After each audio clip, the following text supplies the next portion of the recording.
Hi all, എല്ലാവർക്കും positive വൈബ്സിലേക്ക് സ്വാഗതം. DM തിരിച്ച് വീണ്ടും കോണ്ടാക്റ്റിൽ വന്നാൽ തിരികെ റിപ്ലൈ കൊടുക്കണമോ വേണ്ടയോ എന്നുള്ളതാണ് ഇന്നത്തെ ചോദ്യം.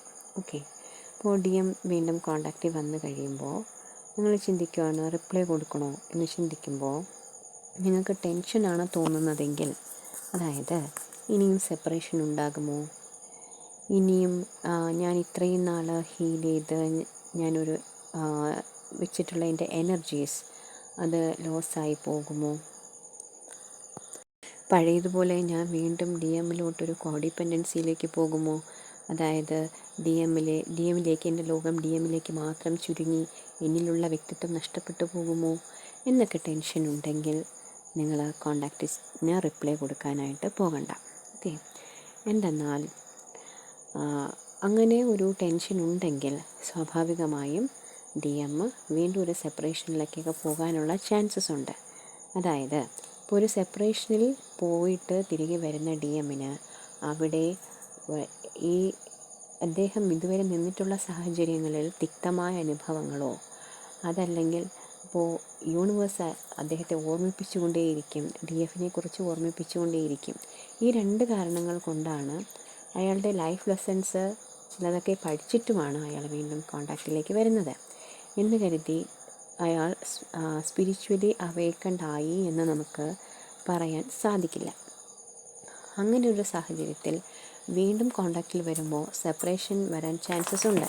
അപ്പോൾ ആ ഒരു സാഹചര്യത്തെ കൃത്യമായി നമുക്ക് ഒരു സ്റ്റേബിൾ മൈൻഡോടു കൂടി സമീപിക്കാൻ കഴിഞ്ഞില്ല എങ്കിൽ വീണ്ടും അതൊരു പെയിൻഫുൾ സിറ്റുവേഷനിലേക്കും നമ്മുടെ ഒരു എനർജി ലോസിലേക്കും വീണ്ടും ഒരു കോഡിപ്പെൻഡൻസിയിലേക്കൊക്കെയും നമ്മളെ കൊണ്ട് എത്തിക്കും.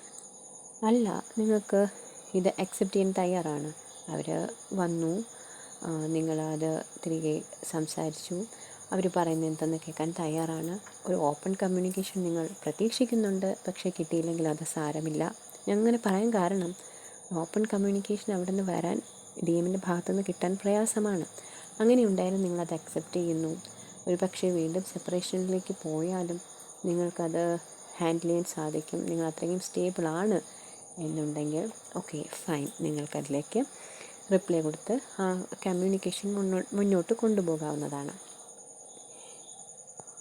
ഞാൻ ആദ്യം പറഞ്ഞ ഒരു കാറ്റഗറിയിലുള്ള ടെൻഷനായി നിൽക്കുന്ന DFs അവർക്കൊരു ടൈം വേണ്ടി വരും, ടൈം ഓഫ് പ്രോസസ്സിങ്ങിന് ഒരു ടൈം വേണ്ടി വരും, ഒരു സ്റ്റേബിൾ ഒരു മൈൻഡിലേക്ക് എത്തുന്നതിന് വേണ്ടിയിട്ട്. അപ്പോൾ ആ ഒരു ടൈം നിങ്ങൾ എടുത്തോളൂ. ആ ടൈം എടുത്തതിന് ശേഷം നിങ്ങളെ മൈൻഡൊക്കെ ഒന്ന് സ്റ്റേബിൾ ആക്കിയതിന് ശേഷം കോണ്ടാക്റ്റ് ചെയ്യുന്നതാണ് നല്ലത്. ഞാൻ പറഞ്ഞില്ലേ, നിങ്ങളൊരു ടൈം നിങ്ങൾക്ക് പ്രോസസ്സിങ്ങിന് ഒരു ടൈം വേണമെന്ന്. ആ സമയത്ത് DMന് എന്താണ് സംഭവിക്കുന്നത്, DMന് അദ്ദേഹം DFൻ്റെ ഭാഗത്തു നിന്നും ഒരു സ്നേഹവും ഒരു എനർജിയും ടൈമും ഒക്കെ പ്രതീക്ഷിച്ചാണ് വരുന്നത്. അപ്പോൾ അത് കിട്ടാതെ വരുമ്പോൾ അതിനുള്ള സോഴ്സസ് അന്വേഷിച്ച് തുടങ്ങും. അപ്പോൾ തൻ്റെ ഉള്ളിലുള്ള എനർജിയെക്കുറിച്ച് തിരിച്ചറിയാനും ആ സ്പിരിച്വാലിറ്റിയിലേക്ക് വരാനും അദ്ദേഹത്തിന് അത് സഹായിക്കും. അപ്പോൾ ആ ഒരു സ്പിരിച്വാലിറ്റിയിലേക്ക് വന്നുകൊണ്ട് നമ്മുടെ ഈ ജേണിയിലേക്കും അവർ എൻ്ററാകും. നമ്മളെ ഈ ഒരു ജേണിയിൽ വളരെ നന്നായിട്ട് ഹെൽപ്പ് ചെയ്യും. ആ ഉള്ളിലുള്ള പവർ, ഇപ്പോൾ DFൻ്റെ ഉള്ളിലൊരു പവർ ഉള്ളതുപോലെ തന്നെ DMൻ്റെ ഉള്ളിലും വളരെ വലിയൊരു പവറുണ്ട്. ആ പവറിനെ അവർക്ക് സ്വയം തിരിച്ചറിയാനുള്ളൊരു സ്പേസ് അവിടെ ക്രിയേറ്റ് ചെയ്യപ്പെടും. അതുപോലെ തന്നെ നിങ്ങൾക്കും നിങ്ങളുടേതായ ഒരു സ്റ്റേബിൾ മൈൻഡിലേക്ക് വരാനുള്ളൊരു സ്പേസ് ക്രിയേറ്റ് ചെയ്യപ്പെടും.